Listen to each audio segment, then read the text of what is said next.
Good morning. Day 3, panel 6. How's it going? How are you enjoying the Congress so far? Yeah? Are you ready to get stuck into some plant health discussions this morning? Yeah? Don't feel afraid if it's technical, you know? I'm very afraid of technical, but it doesn't show. You know, and so you can do the same. So as we discuss, try and think also about some questions to our speakers. They have some great knowledge to share.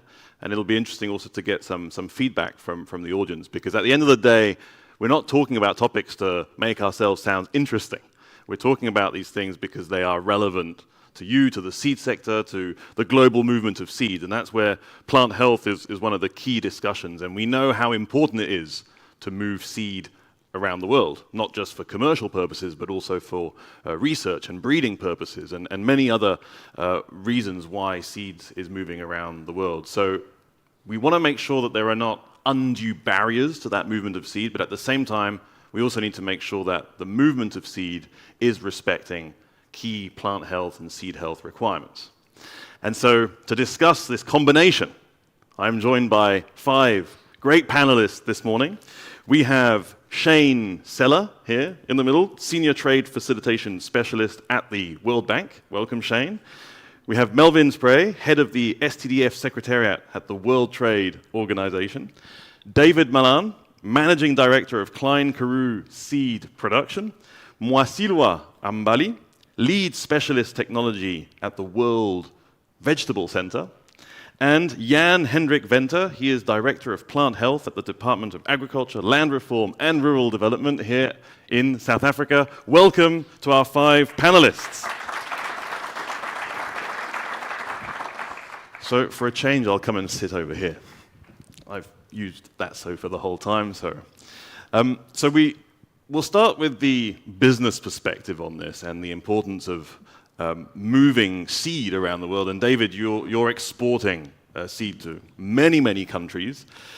Can you give us a sense of this risk assessment process for a company such as yours that is exporting a lot of seed? How complex is it for you as a company to manage exports to all of these countries? And do you see a difference between exports within the African context and exports outside? Thank you very much, and thank you for the opportunity.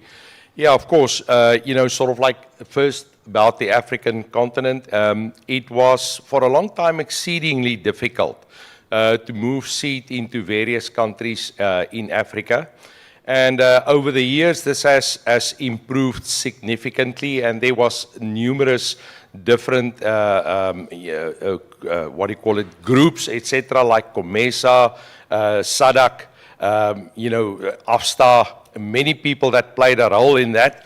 But, it wasn't, I think, at any time meant to be trade barriers as such.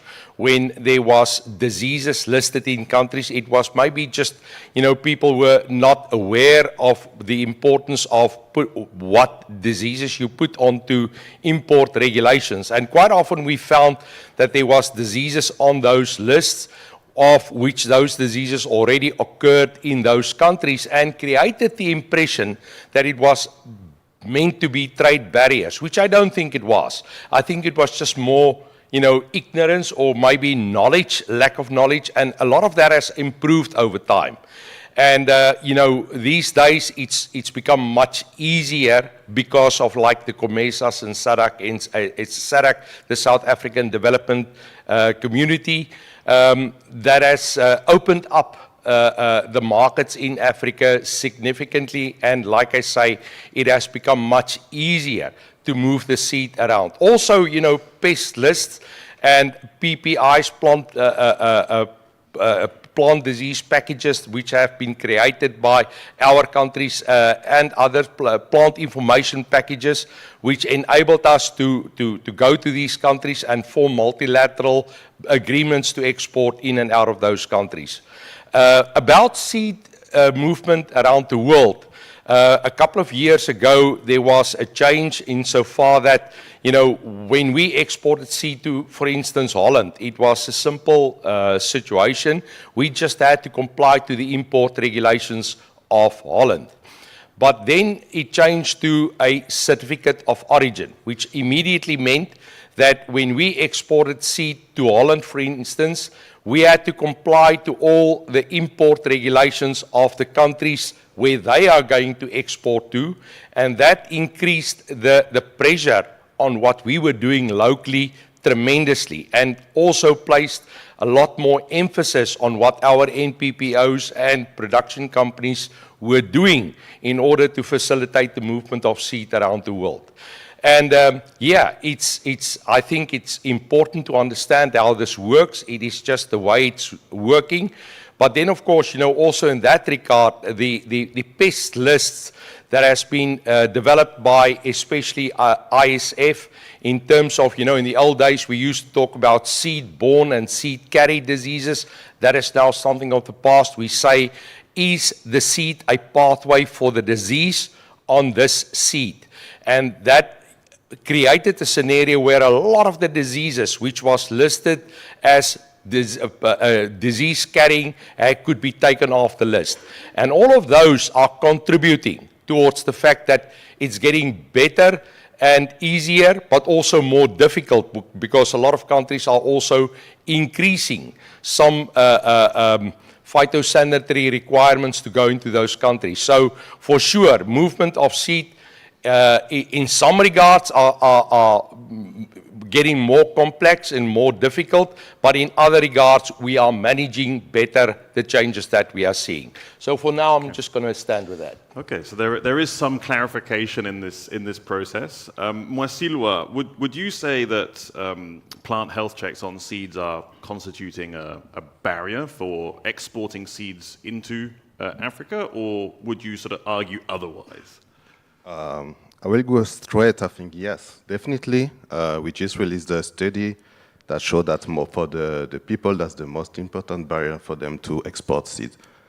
We have to think that Africa is really different. So we have to first perhaps set up a little bit the stage. Southern Africa, they are a little bit two steps forward from the other part of Africa, thinking about West Africa, the other country. And I'm really happy because my colleague just mentioned this, that there is an issue on between regulation, law, and what we can apply within Africa. So now we are really moving in Africa with all the law. That's great. We have part of the international standard, like International Plant Protection Convention. We are developing some guidelines at different levels. But when it comes from the pest or risk management, we see that there is issues. For example, for vegetable, none of the regional economic area have some pest list for vegetable. So we are using, as my colleague said, we are using the international pest list, where perhaps it's not suitable for the area where these people try to export seeds. And that's making some blockage for company to be able to sell the seed through border. In the other hand, what we are seeing also in our point of view of International Research Institute, we are seeing that it's easier definitely for West African countries, easier to import seeds than produce seeds within the country. Because to make some importation, you just only need an import permit and phytosanitary certificate, and that's it to import the seed. While the company within the country have to go through different tests, different registration of their seeds, and that's make it less efficient than the seeds coming from outside. Also, we talk about increasing the law, the regulation. That's something really great. But also, we are expecting a certain level for the seeds company, and we don't have the facilities to provide all the certificate, for example, you need. I'm coming for an example. We will ask that we need an orange certificate. Sorry, we need an Orange International certificate to come with some seed. This Orange International certificate is released by International Seed Test Association laboratory. And those laboratories, they are not in all countries. So some countries they cannot reach this level of certification to sell those seeds. So those countries will be blocked to sell seeds. So perhaps just to stop over there, that's really a difference between what we have on regulation and what we can do, what we can implement it within Africa. So it's great for importation. The seeds coming from outside are more efficient, they are easier in our country, but we are not improving the seed sector within the country with this level of regulation. Yep. And so that means that it's not just a question of the barrier to trade, it's also a question of how are we building the seed sector internally, and sometimes actually allowing more imports doesn't always help to build the local seed sector. Melvin, you have more of a global overview. Can you give us a sense of the way the risk assessment is being carried out in an African context versus other regions of the world? Do you see differences there?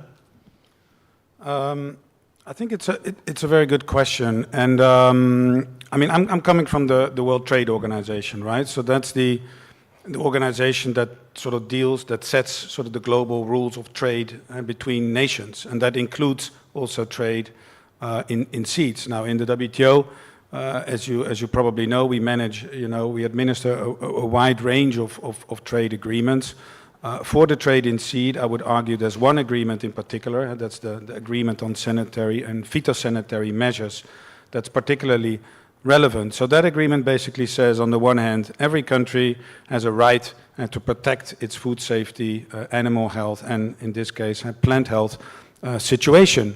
And you do that by putting in place SPS measures. And SPS measures are basically mandatory rules and laws and regulations, especially what the previous speaker was talking about. The agreement also says that you should basically not put in place unjustified barriers to trade. And it says that any SPS measure should be based on an assessment of risk, a risk assessment.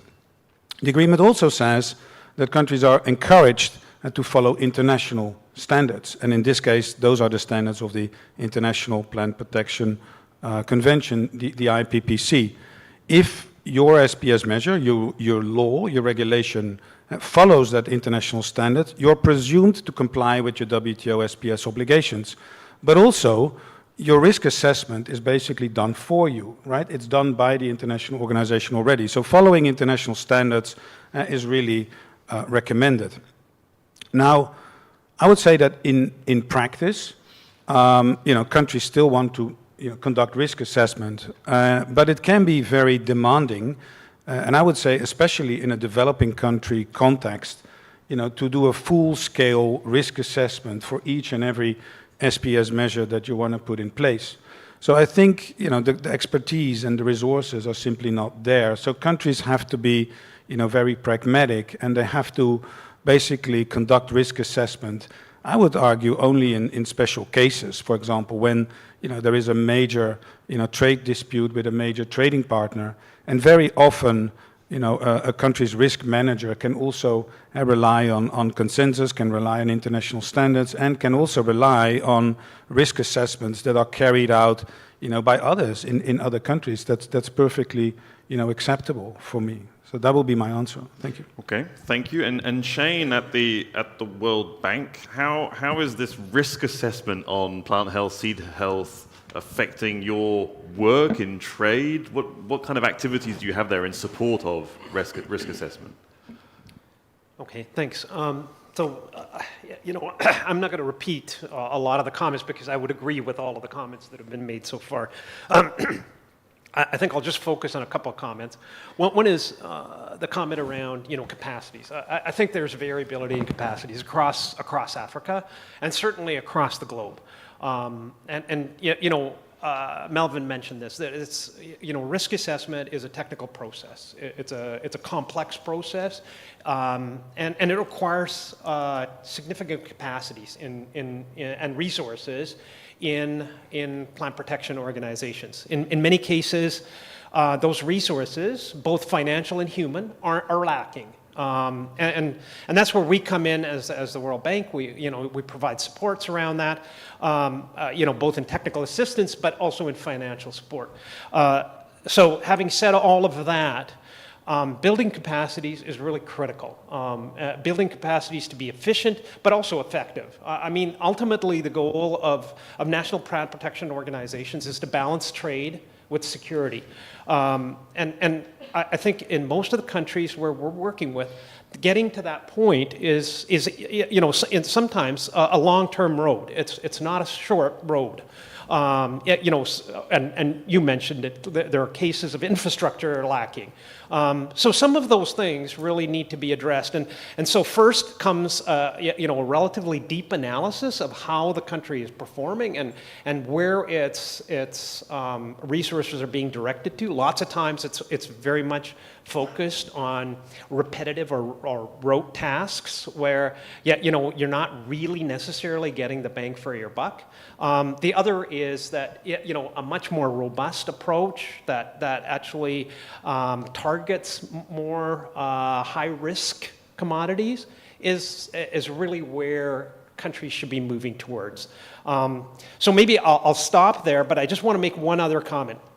I think that one of the biggest challenges to risk assessment and the biggest challenges that countries are facing, particularly in the seed sector, is climate change. Climate change is dramatically changing the way in which countries are responding, both in terms of inputs as well as production. So this is also creating a pressure on national plant protection organizations to be more robust, to be quicker, to be faster in responding to these changes. And that has an implication in terms of risk assessment, which is a very technical, complex activity. So I'll stop there. No, thanks for bringing that in, Shane. And I'd like to then turn to Jan Hendrik, because essentially we've been talking about what you do and commenting on what you do, and at least here in South Africa. Can you then comment on what we've heard in terms of, you know, do you think there are sufficient resources or not? And do you think your risk assessment job is getting harder also with climate change?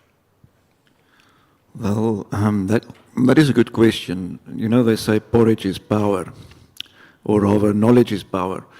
And I think that is the main thing that's lacking in Africa is we don't really know which pests are occurring where. Saying that, from an International Plant Protection Convention's point of view, we do protect plant health. And plant health is plant life.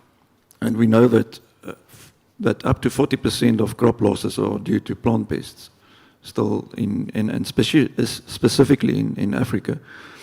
So there's a need to protect plants. I'm not saying that seed is a cause of 40% of that. Certainly seed is much lower than that. But one also need to look at, is it necessary? So when you start to do a pest risk analysis there and you develop mitigation options for a specific pest, is it necessary? And that is a very critical question, and that's a principle of the International Plant Protection Convention, or the IPPC. And secondly to that, is it also the least restrictive measure? And that sometimes is something that is not so easily to be determined. David mentioned that what is carried by the seed, and often that is misunderstood. The science is not there, it's lacking. Is a specific virus really seed-borne? Will it really be carried over to the next generation? Or is it just simply being extracted from a seed? And a lot of publications in the past didn't really differentiate between the two. So knowledge in the first place is horizontal, and it needs to be looked at everywhere, in every aspect. And we've seen the same thing with fruit fly pests, for instance. A lot of prior information in the last 50 to 100 years has been misunderstood of a pest. So as we go along, we learn more, we have more knowledge, we have more power, and we understand things. And therefore you can adapt your import requirements accordingly. And as you said, not everyone has got the capacity, and that's another thing. So then the next principle that can be applied is, how can we harmonize import requirements? How can we as a continent look at what we know and see how can we harmonize those? And SADC has done quite a bit of work in that field already. And by harmonizing import requirements, looking at what is occurring in the continent and how we can mitigate them with a single treatment or different treatments or different tests, how can we harmonize import requirements so that the least restrictive measure can be followed? Because if you follow that principle, then also you follow the most economically viable principle. In other words, it costs less. It's easier for countries to comply with, and it's easier to do that. It may require a few other things. It may require a diagnostic network, so that we make sure that whatever is tested can be tested, and reliably also. It may also require that one needs to make sure that there's coordinated surveillance programs going on. And also that your seed certification schemes talk to each other between different countries. So that you know that what you are selling is the same quality, not only in terms of variety, but also in terms of the type of pest freedom that it may pose. I don't think there's a reliable seed company in the world who wants to sell diseased seed or seed that is carrying a disease. It will harm their own reputation. So they don't want to do that. And that's why seed companies relentlessly also test their own seed. So somewhere in that, I think there's a good a government-industry relationship that can be built and harmonized on an African continent. So this is what I want to get to, because we get this sense that plant health controls are extremely resource intensive. They require a lot of human and financial capacity, scientific knowledge, but at the same time they're also key, or at least perceived as key, in terms of one's sovereignty. Because no one wants to have pests and diseases being introduced into their country. And so I'd like to understand from you, what are the kind of strategies out there to pool resources in a context where countries might have the feeling, well, pooling is actually dangerous, potentially, and how do we go about convincing countries that actually it's not? Maybe Mwasilwa, what kind of strategies would you foresee there? Yeah, thank you. I think my colleague just said that harmonization is important. Also, we have some economic region like ECOWAS, like a certain Africa region, where we can pull together some resources, as we don't have in every country. We can say a laboratory, we can say also legislation. We have to think a little bit more what we can do together. It's not always saying that, okay, me in Benin or in Burkina Faso, I have to do the test for myself. Perhaps we don't have the facilities, we don't have enough seed companies to run, to say that the laboratory will be cost efficient. So perhaps we can just gather together what we need and say, okay, it will be, all the tests will be done in Senegal, for example. I'm just giving some ideas. So I think harmonization, and don't think that, okay, everything should be done in every single country, because we have to be clear that in Africa, perhaps not in all the country, we don't have the facilities. We don't have enough resources. We already said that before. We don't have enough manpower, enough knowledge, enough laboratories. So if we put all together, it will help the seed sector to know that, okay, first of all, it will be more cost effective, because one laboratory will perhaps run from a couple of countries or more. They will have more batch and will make them cost effective. And also it will let it easier for the seed company to have access and to be registered. Because in the other hands, big company, they are following the rules. And so they are waiting to have the certificate and all that. But there is a lot of seeds that going through the across Africa without any certification, that we don't know the quality, just because it's not possible for small company, for example, to have access of those facilities, to have a seed certificate and everything. So sometimes, yes, putting a high level of regulation expectation is good, but as one of the panelists said, effectiveness, I think, is the most important word, effectiveness. Because saying these rules is just a dream if they are not effective on the ground. And so how can we make that effective on the ground and at the same time not using too many resources, so building this regional cooperation? This seems to be a good first step. David, how should one go about building these regional cooperations? Does the private seed sector have a role to play? Yeah, absolutely. You know, a typical example would be the pest lists which are internationally compiled by ISF. That is a huge starting point. You know, just going and looking at what diseases you have per crop on your import regulation limitations and saying, you know, should this one and this one be there because it is no longer a proven pathway for the disease. But also, you know, there's a second element to it, and what I hear from all the speakers is resources and knowledge. You know, and I think it is a very relevant topic, especially in Africa. You know, we are fortunate enough that we have a strong group of phytosanitary people in South Africa, which allow us to develop, you know, and the people are sitting here in front, Isabel and Sapne, developing pest information packages, which is, you know, sort of like proactively developing, saying, for instance, for onion.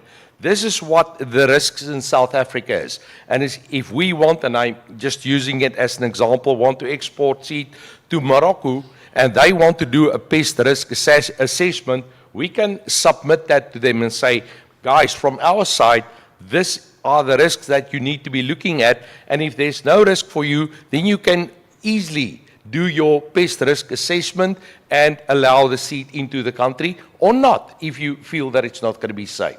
So, you know, that kind of cooperation by sort of like a two-way street of working together to move the seed is going to go a long way in assisting everybody to get the seed to the end destination.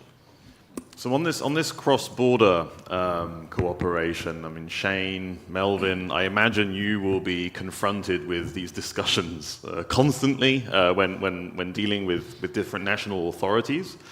Can you give us a sense of those, you know, closed room discussions? What are the arguments that you're raising to say we need to cooperate more? We have the tools to help you cooperate more. And what are the arguments to say we really need to build our own capacity, our own resources to carry out our own risk assessments?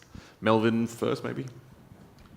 Yeah, thank you. And also, let me maybe come back to that topic of kind of regional cooperation, right? Because I think it's quite important. And you know, at the African continent, you can see that at a policy level, there are different, you know, instruments that have been put in place.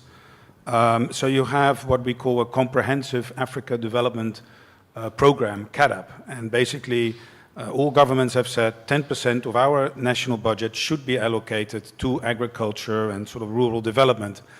But only very few countries are actually meeting that target, are actually walking the talk, right? The African Continental Free Trade Area is another kind of major exercise to facilitate sort of regional trade, you know, on the continent. But if you look at the provisions of that instrument, it's basically a copy and paste of the WTO agreement. So I would still need to see personally the value added, you know, of those documents per se, because yeah, countries already have to meet those obligations under the WTO anyway. So what's the point? So, but we need to give it time.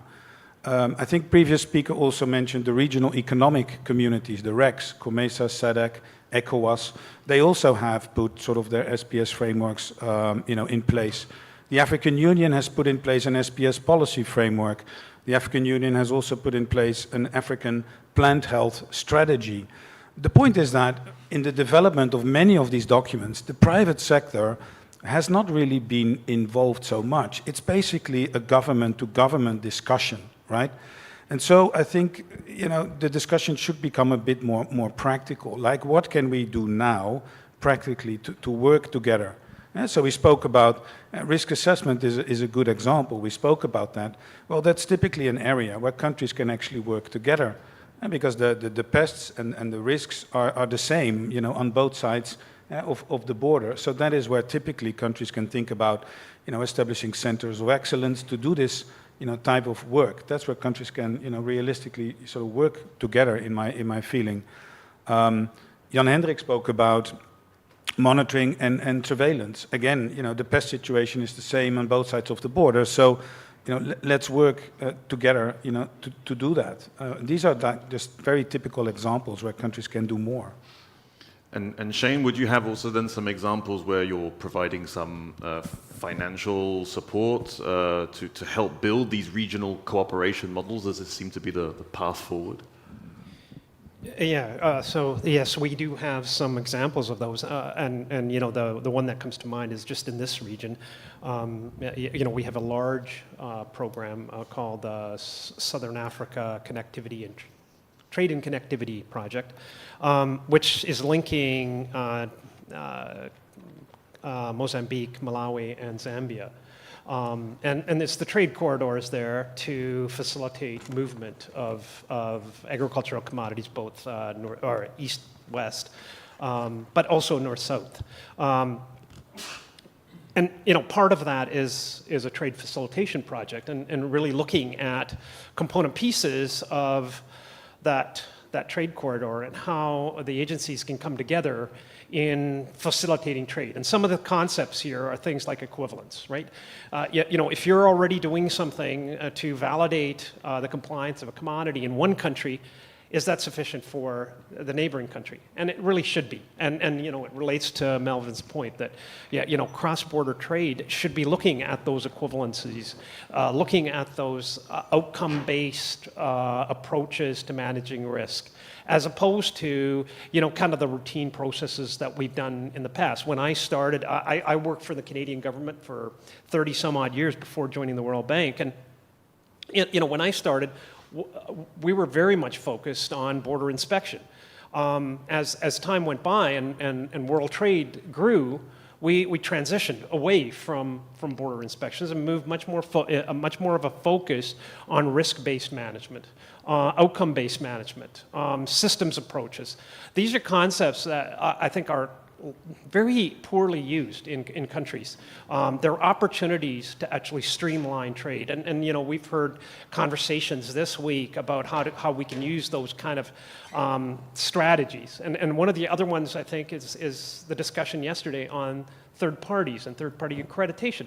These are opportunities to leverage what exists already in a country. And you were talking about capacities in testing. Well, the private sector has capacities in testing, and there's an opportunity where resources in the public sector can look to the private sector to facilitate some of those activities, to expedite processes where the public sector may be stretched thin to actually carry out some of those activities. So yeah, focusing on those elements is really the focus of our interventions.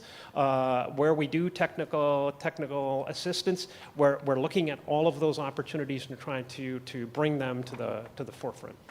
Okay, thank you. I'd like to go back to one point that we've heard in the African context, but it's not also specific to Africa, that some countries will have also a strategy in terms of a public breeding program. Do we see a different approach in the philosophy in relation to cross-border cooperation, in relation to plant health, when it comes to countries that have a strong investment in their public breeding programs? Or actually do we see that they're following similar patterns to other countries where there's more a vibrant private seed sector? Jan Hendrik, could you comment on that? Well, sorry. Well, that is a good question, because in South Africa we've got a very strong private sector and a very strong private seed sector. But they do have a very strong involvement with government in terms of the Plant Breeders Act, where we do have delegated the private sector inspectors also for seed pureness and variety issues. Now, what will be the next step? Can we go as far as having a private sector plant health component who can also be authorized in that regard? Now, certainly, the International Plant Protection Convention standards allows for that in terms of ISPM number 45. Which looks at how you can authorize different entities to do different phytosanitary aspects. And I think worldwide that is now already recognized. And maybe that is where the world is going. Maybe that is what we need to investigate. So if we talk about a systems approach, you will have to have a public-private type of partnership. There's no other way you're going to happen to do that. So what does that mean? That would mean that whatever measures are followed, that would be equivalent to a more drastic measure which might have been followed traditionally, like, for instance, mother plant tests and treatments, etc. So now you have to follow different steps through a systems approach, which you have already have some links with your private sector. Can that be done cross-border? Certainly, I think you can also follow the same principle then in a harmonized approach with different countries. That may increase trade or the potential for trade much better. We all recognize that, especially within Africa, we have to trade more and make it easier for us to make seed accessible to the poorest of poorest of growers. And that is ultimately the goal. We want to make sure that seed is accessible to everyone at an affordable price. So the more difficult processes you put into the system, more tests, for instance, the more expensive the seed will be, the higher value the seed will have. So you have to find a way that with a public-private partnership you get to lower costs, but also still maintain the same equivalence, in other words, the same safety that it would have had otherwise. Okay. David, how do you view this extra role for the private seed sector? Yeah, it's an interesting concept. Also, in South Africa, we've had long-standing relationships and cooperation with government on seed certification and practices, which we co-share responsibilities. Also on phytosanitary issues where we work together with government. So it's definitely an interesting concept, and it's absolutely one way of pooling resources and moving forward in terms of achieving the goal that we want. And that is to know that the seed that you're going to export, like Jan Venter already said, is compliant to the markets that you're going to send it to, and that it's received on the other side, and that we do make the seed accessible to the whole market. But it doesn't necessarily also have to be companies that are doing this testing. It could be third parties, labs that are authorized to do that. Marcelo, you already mentioned that there's already a regulatory burden on the local seed sector that prevents it from growing. Working with labs, is that for you a better way forward than working with the private seed sector, at least for the local seed sector? I don't think that one is better of the others. They can go together. We can work with the private sector, with labs together.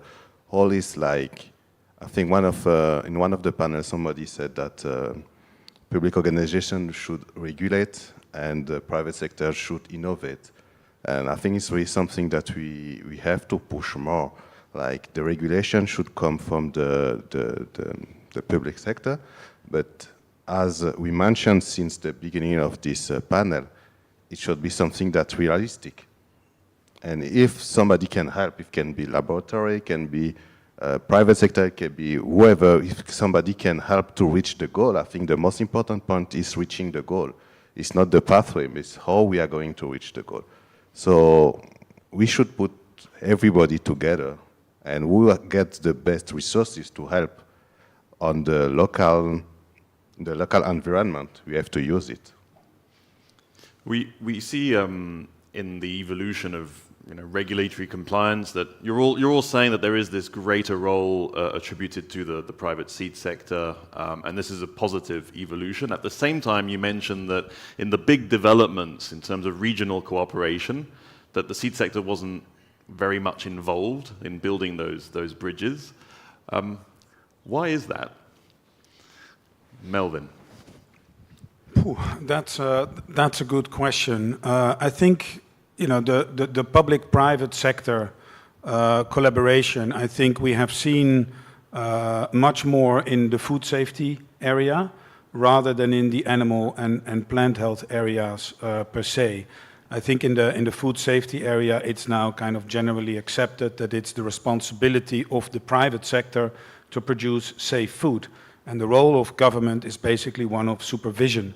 Now, in the animal and the plant health area, it's often argued that the situation is somewhat different because, you know, it could be difficult for, let's say, a company to protect itself from all kinds of, you know, contagious pests and diseases sort of coming in. So the argument is often made that the role of the public sector in those two areas, animal and plant health, will always be a bit bigger than it is in the food safety area. Yet, with this adoption of this new IPPC guide, ISPM 45, the use of third-party entities, we are sort of moving in that direction. The SPS system, you know, contains many elements, and government doesn't have to provide it all. So I would say that there's definitely scope for private, you know, sector service providers, you know, to become more and more involved and sort of, you know, conduct some of those phytosanitary actions, be it, you know, monitoring, inspection, also surveillance. The challenge, I think, will be for, let's say, the national plant protection organizations to actually then supervise, you know, those, you know, private sector service providers. So it's about building capacity in the private sector to do this, but at the same time, it's also about building capacity in the public sector to do this, right? Because they have to change basically the way, you know, they're working, and that, I think, will still be a challenge, and that's also where we need on the public sector side, to strengthen sort of that role. I think that's one very important element and one important thing that needs to be done. On the other hand, I also think that, you know, we have SPS measures. They do protect health, but they also disrupt trade, right? And there's a cost. So I think governments can also work on trying to reduce that cost, you know, as much as possible. Shane spoke about, you know, applying risk management, which is super important. Not everything has to be inspected. Only the high-risk goods needs to have a focus. But also in terms of streamlining, documentary, you know, requirements. You know, in other sessions, you know, there was a lot of discussion around ePhyto, electronic phytosanitary certification is a great example. And also just remove duplication of controls. I would say it's definitely good practice to rely just on, controls that are carried out, you know, by other, you know, authorities or even, you know, private sector service providers. I think these are really the key elements that we need to work on moving forward. And I would imagine as well that for public authorities, there will still need to be some kind of a system to allow for certification for those companies that are not able to perform tests. But if in general you're doing less as a public authority, are you still able to continue to have a minimum service, as it were, for the smaller companies, maybe that won't have the same capacity as the larger ones? How does one deal with that? I don't know, Jan Hendrik, maybe. Yeah, certainly. I don't think the public sector role will ever be gone. So the expertise needs to be maintained because, for one, even if you can do all of it in the private sector, all your phyto checks, the private sector still needs to be audited. So the expertise remains. And coincidentally, the latest ISPN that's been adopted is about auditing. Numbers 47. So the IPPC is moving in those directions at a great speed, I think. Now, the expertise will always have to be there. It may be in a smaller capacity, but it needs to be there. For example, currently South Africa has moved to a border management authority for importation of goods. Which is still a parastatal body, but it is now moved away from specific departments or specific ministries, and all falls under the Home Affairs Ministry. So already now those entities needs to be looked after and make sure that the service level is still being maintained. So it's still early days for us, but we still need to find ways to do that. So in all aspects, and I think it's a trend worldwide. There's a lot of government functions that is moved over to parastate or semi-private or private organizations, which is then still maintained by the government, but so it makes your government service maybe smaller, but more effective in the sense that you have a specific expertise in private sector that you maintain. Okay. Thanks. And David, you also wanted Yeah, to jump in. I just wanted to comment on, private public cooperation. A topic which is highly debated at the moment is, of course, the formation of a systems approach in order to move seed easier around the world. And this is something which is debated heavily between ISF and the relevant NPPOs, and it's a very ambitious plan, but it boils down to producing seed in a certain protocol, treating it in certain ways, development of certain hygienic practices that will render it safe in movement around the world in easier and more efficient manner. And that is, that would be a typical example of discussions ongoing in between NPPOs or public sector and the private sector.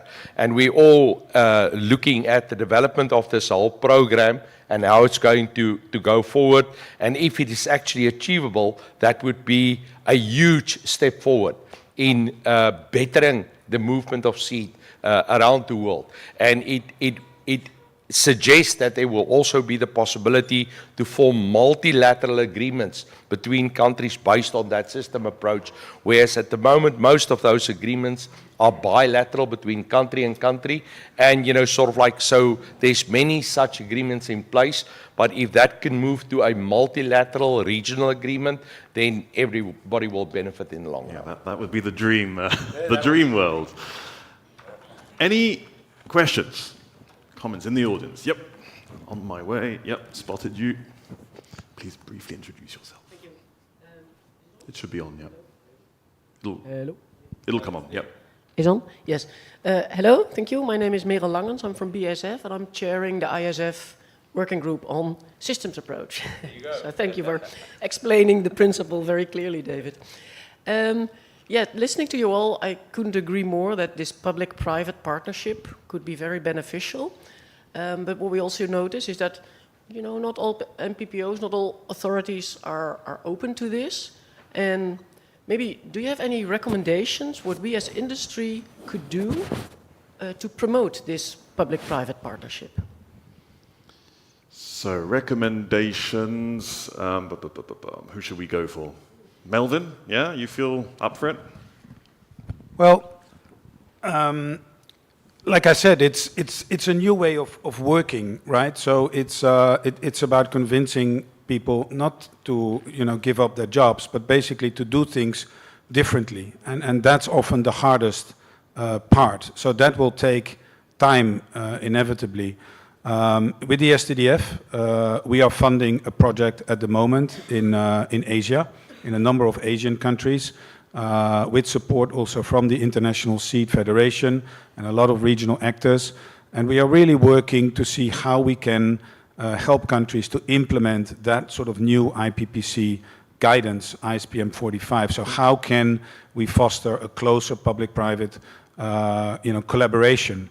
And that project has started about a year ago. And so we need to have, practical examples that we need to document and that we need to showcase. And I would be really interested to maybe replicate, a similar project, here in Africa with a number of countries, public and private sector, that would be willing, to test this, and maybe specifically in the seed sector. That would be great.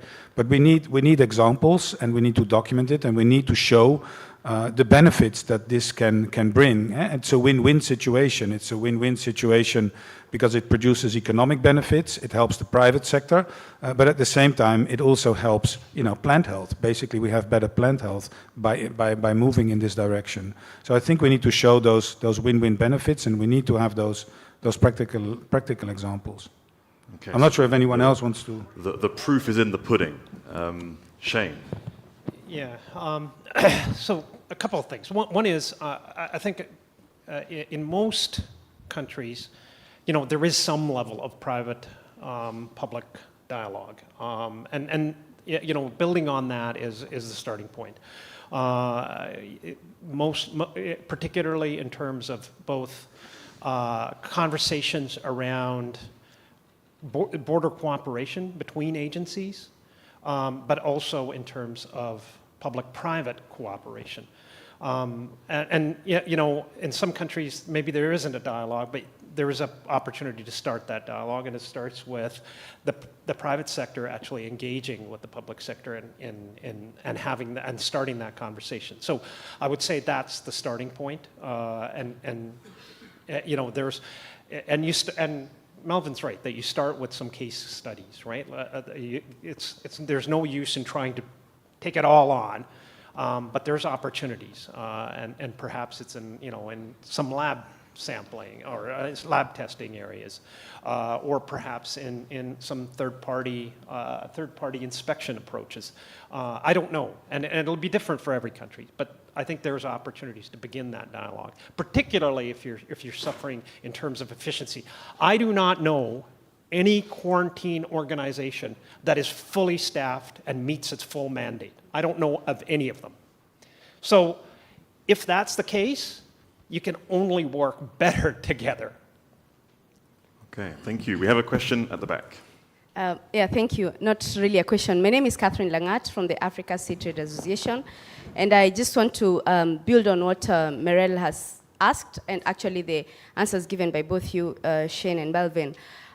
In Africa, indeed, and I want to talk into the public-private partnership particularly, because indeed the plant health strategy that was released last year, the private sector was not actively engaged in, or rather actively involved in. But the good thing is that the African Union has approached us, and since last week we are trying to engage to see that the implementation, because it's really running from 2022 to 2036, the implementation will involve the private sector. So there's this opportunity that is coming up, and as a private sector, I think it's a way that we want to continue engaging. So just a confirmation that, or rather a comment that this public-private partnership is pertinent, and we are trying to explore more in that. Thank you. Okay. Thank you very much. Is there... Yeah, David, you want to react? Yep. Yeah, I just want to make a comment on what the lady just said. I'm very fortunate to use South Africa as a very good example, where the public-private relationship is excellent. We engage quite frequently with public departments and DALRAT in our case, and it all started with the first meeting. And it developed from there, and we've built an excellent relationship between the seed industry and the public. So we are very proud of that relationship. But it starts with the first meeting. Okay, brilliant. I would like to finish just to get a sense from you, and this is really top level, okay, a real headline, because you're all working near or far, mostly near, with seed health issues. And I'd just like to get a sense from you, if there was one thing that we really need to bear in mind moving forwards, a trend, something you're worried about, something you're concerned that will make seed health difficult, or make seed health controls difficult or challenging moving forwards, what would that one trend be? Jan Hendrik first. I think I've mentioned in the beginning. Yeah, but let me put it in reverse. Countries should not try to over-regulate things. In other words, a different way to say least restrictive measures would be measures with a minimum impact. So if you start to, from that perspective, we can work together. Okay, brilliant. Thank you. Melvin. I would say, complementing what John Hendrik just said, use good regulatory practices when regulate. The first question is, indeed, do I have to regulate? If I have to regulate, then what are some of the good practices that I can use in terms of, stakeholder consultation, perhaps, conducting regulatory impact assessments, transparency, all those things. Those tools are already out there. It's just a matter of using them. Okay, brilliant. Thanks. Shane. Well, I think I mentioned my concern, and that's particularly climate change. I think that is going to influence the seed industry dramatically. I think it's also going to influence regulators dramatically. And I'll add to that there's also an increasing environment of standards. The development of new standards, the increase in mandatory standards, particularly across regimes now. SPS and TBT were one of the key standards that are in place, but now we're seeing an increasing burden of standards from environmental perspectives, from other areas which are also overlaying on top of this. That is a challenge for small and micro businesses to actually meet all of these layered standards. And to stay informed. David. Yeah, from my side, it simply goes back to what my chairman said at the opening ceremony. We need to make sure we leave no one behind. So we need to make sure that the good quality seed reaches all countries in Africa, and we need to make sure that good quality seed goes to the farmers in every corner of every country, and that is the challenge. Thanks, David. Marcilwa. Yeah, not easy to give something more than what you said, guys. I think we should come from the government-centered approach to a stakeholder-centered approach. Means that everyone should be on the table, really on the table, discussing, and we should build trust between government, private sector, international research institute. Everyone have something to do in this game, to play one card in this game, and everyone should be able to play this card. Perfect. Thank you so much. A warm round of applause for our 5 panelists, making plant health very comprehensible, actually, this morning. I would like then to close by inviting Rose Souza-Richards, Seed Health Manager at the ISF Secretariat. Rose, I hand over the microphone for your conclusions. Thank you so much, everybody, for being here, and thank you so much for the panelists for accepting the invitation. I think this is exactly what ISF would like to see. You guys have touched in very important topics here, very important issues: private-public partnership, risk assessment, resources, and fostering collaboration. And this is exactly what ISF is doing and will continue doing with panels like this, with you guys coming here together, and also with the seminar that we have tomorrow on the West End, which will be talking about systems approach. Jan Hendrik will be there with us as well, plus a number of other representatives of the NPPO. And the ISF will continue doing this, bringing this sensitivity. I know that at some point one of the panelists may talk about convincing. I think it's much more than this. First is fostering the dialogue. And ISF is doing this fostering of the dialogue first, international level, but also at the national level, supporting our national seed associations to foster that conversation. Because believe me, sometimes all we need to do is just to start with one dialogue. And with that, I would like to close this panel, and I would like to say thank you to everybody. Thank you. Thank you. So that was the last topic-based panel. At 2 p.m., we'll be back in the room with the business leaders of the seed sector, giving us some vision, okay, as to where we're going. So see you at 2.